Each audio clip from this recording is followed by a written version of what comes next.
मैं पहले अपने पति के साथ आया करती थी, आज मुझे बहुत गर्व है, आज मैं अपने बेटे के साथ आई हूँ और इस 4 साल में मेरे देवर पारस जी ने हमें इस घर में नहीं आने दिया था। बिल्कुल, उनके पद चिन्हों पे ही चलेंगे, आपने देखा होगा कोई भी भाषण में बिना नाम लिए हुए वो कुछ नहीं करता है। सुबह-शाम पापा को पहले जाते समय, आते समय माथा टेकता है।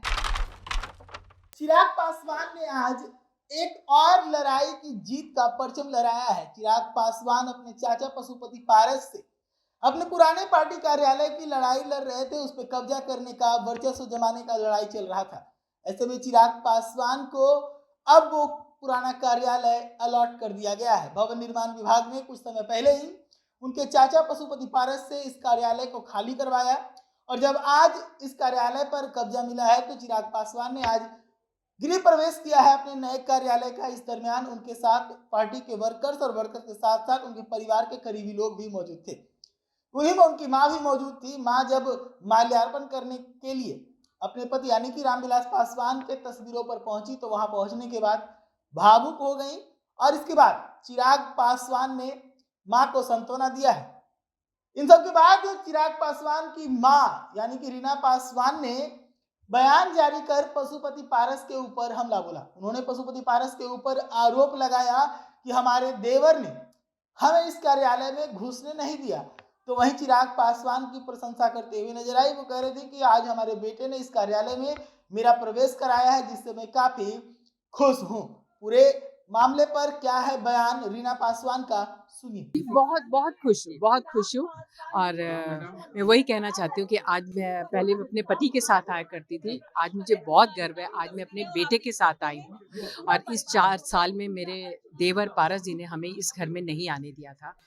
देवर पे आप आरोप लगा रहे हैं। जी, बिल्कुल, आरोप नहीं है, उन्होंने यहाँ आने ही नहीं दिया हमें, आने ही नहीं दिया। आने ही नहीं दिया। क्या चाहेंगे फिर से परिवार एक हो?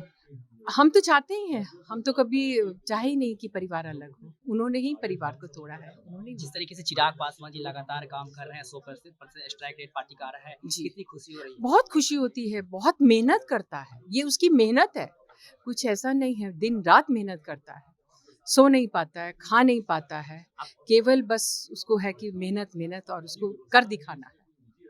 आपको लग रहा है कि स्वर्गीय रामविलास पासवान के पद चिन्ह पर चिराग पासवान जी बिल्कुल, उनके पद चिन्हों पे ही चलेंगे, आपने देखा होगा कोई भी भाषण में बिना नाम लिए हुए वो कुछ नहीं करता है। सुबह-शाम पापा को पहले जाते समय, आते समय माथा टेकता है, उसके बाद ही वो कोई काम करता है। विधानसभा का आगामी चुनाव है, बहुत आप अच्छा कार्यालय रहेगा। आए हैं, जी। क्या लग रहा है कि बेड़ा पार होगा? बहुत अच्छा रहेगा और 100% स्ट्राइक रहेगा उसमें। सुना आपने किस प्रकार से चिराग की मां पहले भावुक हुई और उसके बाद पारस के ऊपर हमलावर हो गई। ये लड़ाई काफी लंबे समय तक चला, चिराग पासवान और चाचा पशुपति पारस के बीच में। अंततः पशुपति पारस को झुकना पड़ा। अब देखने वाली बात है कि 2025 का जो चुनाव है इसमें किसका वर्चस्व देखने को मिलता है, क्योंकि एक तरफ लगातार चिराग पासवान अपने जीत का परचम लहराते जा रहे हैं तो दूसरी तरफ पशुपति पारस की राजनीति गौन होती हुई नजर आ रही है। बिहार के लोकसभा चुनाव में चिराग पासवान को 5 सीटें मिली, 5 पर जीत मिली। तो वहीं पे झारखंड के मुख्य चुनाव में विधानसभा में 1 सीट मिली, उस पर भी चिराग पासवान ने जीत दर्ज किया है। अब निगाहें बिहार विधानसभा के मुख्य चुनाव पर है।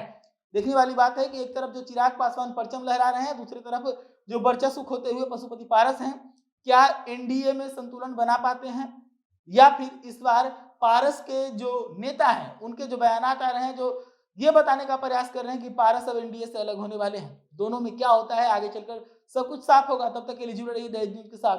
धन्यवाद।